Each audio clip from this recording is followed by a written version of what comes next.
विषय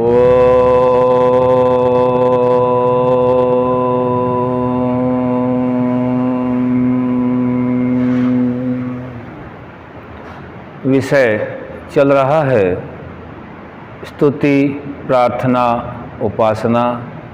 स्तुति के बारे में पहले हम जान चुके हैं कि स्तुति उसे कहते हैं जो जैसा है उसको वैसा ही जानना, मानना और आचरण में लाना स्तुति है। इसके विपरीत समझना, करना निंदा है। आज का विषय है प्रार्थना। स्तुति के बाद प्रार्थना के विषय में आज विचार किया जा रहा है। हम सभी मिलकर के इसका विचार करेंगे। प्रार्थना मनुष्य करता है और मनुष्य शरीर और आत्मा का संयोग होने से मनुष्य नाम आया है। मनन पूर्वक जो कार्य करे उसी को मनुष्य कहा जाता है। जैसा जैसा जिस जाति में है उसी के गुण अनुसार उसका नाम भी रखा गया है। मनन कैसे करें? परमात्मा ने आत्मा को शरीर रूपी साधन दे रखा है।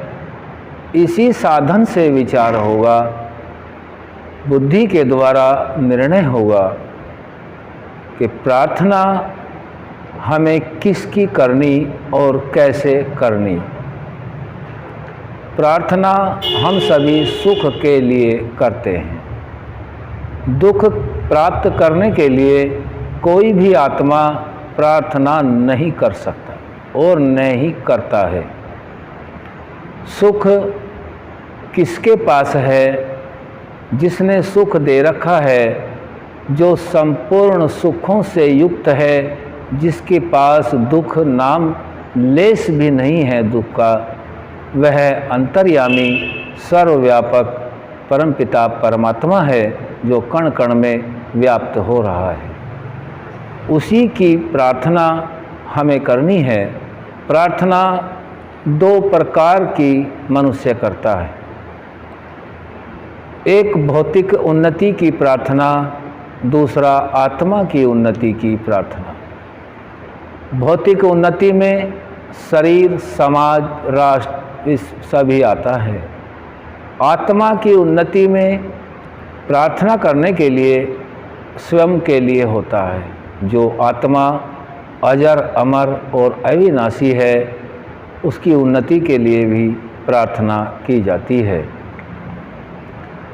परमपिता परमात्मा संपूर्ण ब्रह्मांड का स्वामी है और वह अपने न्याय, विज्ञान आदि गुणों से पूरे ब्रह्मांड का रचन, पालन और संहारक है, सर्वशक्तिमान है। वैसे ही आत्मा इस शरीर का स्वामी है। आत्मा इस शरीर का स्वामी होने से जो भी शरीर से कर्म होगा वह कर्म संस्कार रूप में जमा होकर के आत्मा की ही अंतःकरण द्वारा जो परमात्मा की व्यवस्था में जाता है, न्याय पाता है। यहीं से हमें ज्ञान से सोचना है, विचार करना है, मनन करना है कि प्रार्थना हमें उस निराकार परमात्मा से करनी है। आत्मा मोक्ष तक जाए ऐसा मार्ग देखना है। जो ऋषियों का बताया वेद मार्ग है वह मोक्ष तक लेकर शरीर के माध्यम से जाता है। ऐश्वर्यों की प्राप्ति के लिए भी हम सभी प्रार्थना करते हैं। ऐश्वर्यों से जितना भी ऐश्वर्य है, धन का, पद का, मान का, प्रतिष्ठा का आदि जितना भी ऐश्वर्य हम चाहते हैं, उस सभी ऐश्वर्य का जो रचने वाला है वह अंतर्यामी सर्वव्यापक परमेश्वर है। उसी से हमें प्रार्थना करनी है। हमारे पास कि जितना भी ऐश्वर्य हो वह अस्थाई हो, वह कुपथ के मार्ग से न आया हो। कुपथ के मार्ग से आया हुआ कोई भी ऐश्वर्य हमारे संस्कारों को मलिन कर देता है और आत्मा अंततः परमात्मा की न्याय व्यवस्था में जाता है और वह मलिनता को प्राप्त हो जाता है। हम सभी को इस प्रकार की प्रार्थना करें कि हे परमात्मा, हमारे पास सुख बढ़े, धर्मा अनुकूल बढ़े। परमात्मा तो अंतर्यामी है, अंदर बाहर व्याप्त हो रहा है, वह सभी कुछ जानता है। लेकिन कुछ जानकारी आत्मा को भी होती है। आत्मा को भी जानने समझने के लिए ऋषियों के ज्ञान वेदानुकूल से ही हमें पूरा लाभ मिल सकता है। हम कोई भी कार्य अपने जीवन में करते रहते हैं, कुछ वे अच्छे भी होते हैं और कुछ अच्छे नहीं भी होते हैं।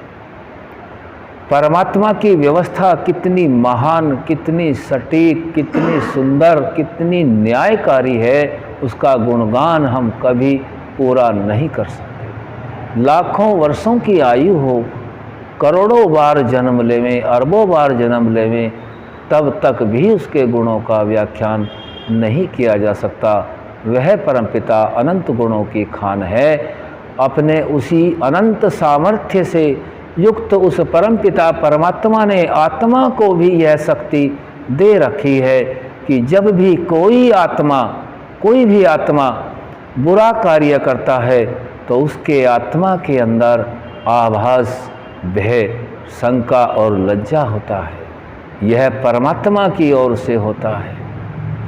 परमात्मा हर वक्त आत्मा में, पूरे ब्रह्मांड में सर्वत्र विद्यमान रहता है, तभी तो आत्मा को यह आभास हो जाता है। जब वह कार्य आत्मा कोई भी शुभ करने में लग जाता है तो उस आत्मा के अंदर आनंद, उत्साह और निर्भयता आ जाता है।